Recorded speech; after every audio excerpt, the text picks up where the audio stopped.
কিছু কথা চলে আসে। না ডক্টর জাবিন আসেন আমরা মানে আমরা একটু আমার ব্যর্থতা, আমি আপনার প্রশ্নটা আসলে বুঝাতে পারছি কিনা আমি জানি না। আমার কাছে যেটা মনে হয়েছে যে বিএনপি গত 13 বছর ধরে, স্পেসিফিকলি বললে যে 2012 সালের পর থেকেই বিএনপি এই একটা সরকারের কাছে একটা দাবি জানায় আসতেছে, দরকার হলে সরকারকে বলতেছে ক্ষমতা চাইতে একটা সুষ্ঠু নির্বাচনের কথা বলতে। এবং এইটার মধ্যে কিন্তু বিএনপি কোনোদিন কোনো আড়াল নিতে পারে নাই। বিএনপি কিন্তু কোনো ছাত্রলীগের মধ্যে গিয়ে বলতে পারে না যে বঙ্গবন্ধু মহান নেতা, আমরা সবাই বঙ্গবন্ধুকে ভালোবাসি, এই কথা বলে কিন্তু বিএনপি রাজনীতি করতে পারে নাই। বিএনপিকে রাজনীতিটা করতে হয়েছে বিএনপির কথা বলেই, শেখ হাসিনার এগেনস্টে কথা বলেই বিএনপি রাজনীতি করতে হয়েছে। তার জন্য মামলা মোকদ্দমা জেল জুলুম যত কিছু করছে চা খাচ্ছে। বৈষম্য বিরোধী ছাত্র আন্দোলনের নেতারা কিন্তু শেখ হাসিনার বিরুদ্ধে ফেসিবাদী আন্দোলনে গেছে হচ্ছে অনেক পরে, অনেক জায়গার পরে। সেই সময় তাদেরকে আমরা মুক্তিযুদ্ধের স্লোগান দিতে দেখছি, তাদেরকে আমরা বঙ্গবন্ধুর ভাষণ দিতে দেখছি, এবং আমরা দেখছি যে তারা নানাভাবে নানা ধরনের আড়াল নিচ্ছেন।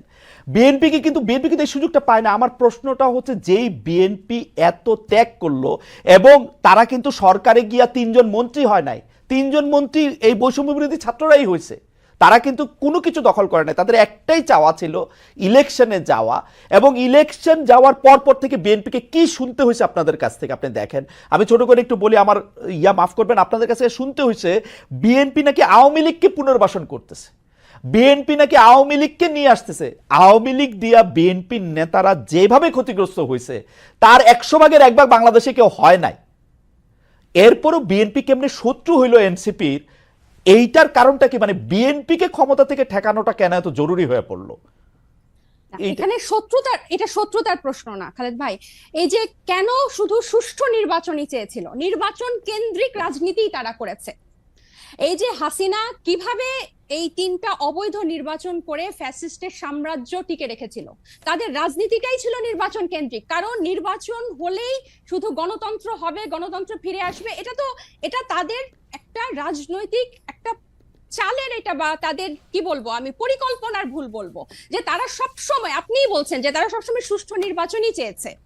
কেন তারা হাসিনার এই যে তার যে সাম্রাজ্য, 3টা বিভাগ, এই যে সবকিছু তার একক কর্তৃত্বে, একক হাতে, প্রত্যেকটা রাষ্ট্রীয় প্রতিষ্ঠানের একটা ইট পাতা যে হাসিনার কথা ছাড়া বা স্বৈরশাসকের কথা ছাড়া চলতো না, বা মানুষকে সম্পৃক্ত করার যে রাজনীতি, এটা তো বিএনপি করতে ব্যর্থ হয়েছে।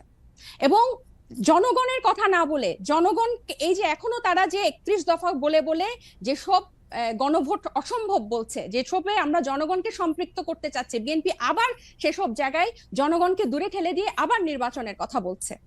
এখানে কিন্তু আপনি দেখেন তারা কিন্তু আবার জনগণকে নিজেদের থেকে দূরে সরাচ্ছে। জনগণ কিন্তু তাদেরকে চাচ্ছে, এবং তারা একটা প্রতিষ্ঠিত রাজনৈতিক দল, তারা নির্যাতিত রাজনৈতিক দল। আপনি নিজেই বলছেন যে তারা সব সময় সুষ্ঠু নির্বাচন চেয়েছে। একটা দেশের গণতন্ত্র কি শুধু সুষ্ঠু নির্বাচনের, একমাত্র শুধু সুষ্ঠু নির্বাচনের মধ্যে এই নির্বাচন ব্যবস্থাটা কিরকম, এই নির্বাচনটা দাঁড়িয়ে আছে কিসের উপর? এই যে এই নির্বাচন কমিশনার গুলা, বিচারক এবং প্রত্যেকটা রাষ্ট্রীয় প্রতিষ্ঠান, তাদের মন্ত্রিসভাগুলা কিসের উপর দাঁড়িয়েছে? আইন শৃঙ্খলা বাহিনী, পুলিশ, র্যাব, প্রত্যেকটা গোয়েন্দা বাহিনী কিসের উপর দাঁড়িয়ে আছে?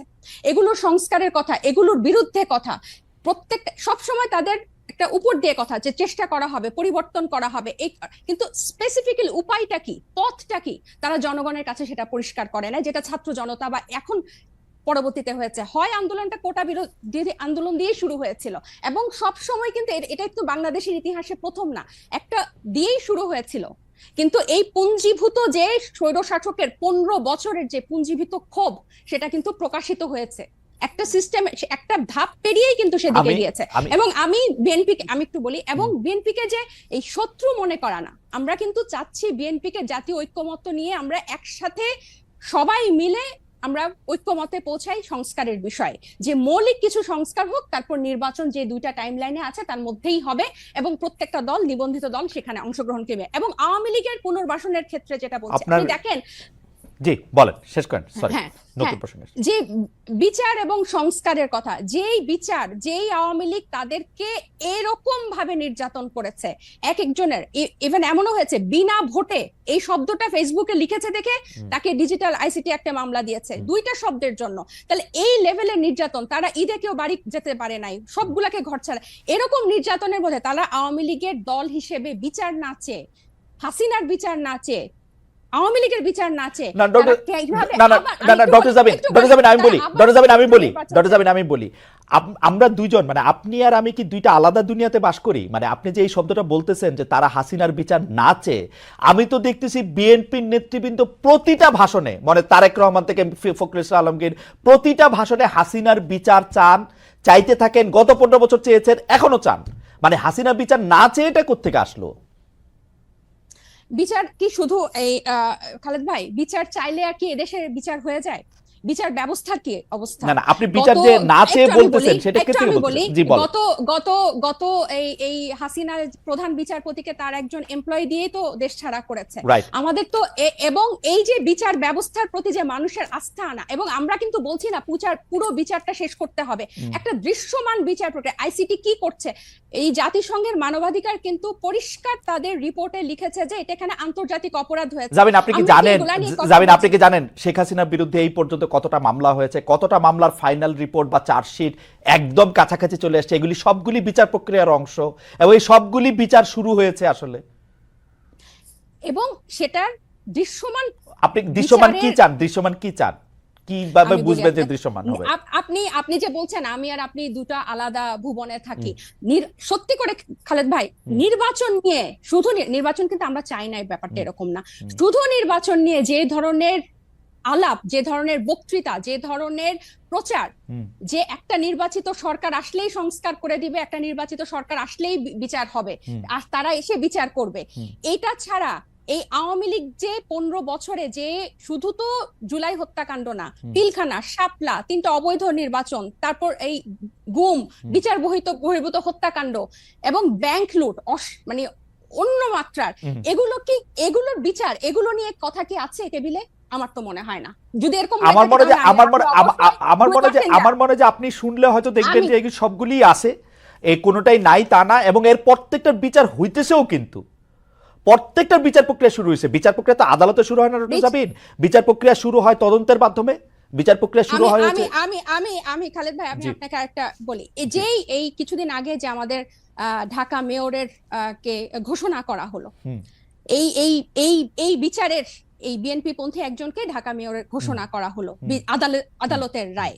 আপনি কি মনে করেন যে পূর্ণ আস্থা 7 মাসের মধ্যে, 7 মাস আগে যে হাসিনা 15 বছর এরকম একটা ভঙ্গুর বিচার ব্যবস্থা তৈরি করে 7 মাসের মধ্যে বিদায় নিল, আর 7 মাসে সব ওয়াশ হয়ে গেল, সবাই এটা নিশ্চয়তা দিবে? আমি আপনাকে একটু শেষ করে, আমরা কিন্তু এই বিচার ব্যবস্থাটারও কিন্তু সংস্কার চেয়েছি, এবং সবাই যে বলে, ওনারা যে বলে যে সংস্কার দীর্ঘ চলমান প্রক্রিয়া এবং অনেক দিন ধরে চলবে এবং পানির মতো প্রবাহ, সব ঠিক আছে, কিন্তু এটার একটা স্পেসিফিক, আবার আমি বলছি, পন্থা পদ্ধতি, যে এই করলে বিচার হবে, এই ভাবে এটা হচ্ছে, এতটুকু অগ্রগতি হয়েছে, আইসিটিতে এতটুকু হচ্ছে, বা এরকম হবে। আমার মনে হয় যে আমাদের যে 15 বছরের যে ভঙ্গুর বিচার ব্যবস্থা, সেটার পরে যে আমাদের কিন্তু এই সন্দেহটা রয়ে যায় প্রত্যেকটা শহীদ।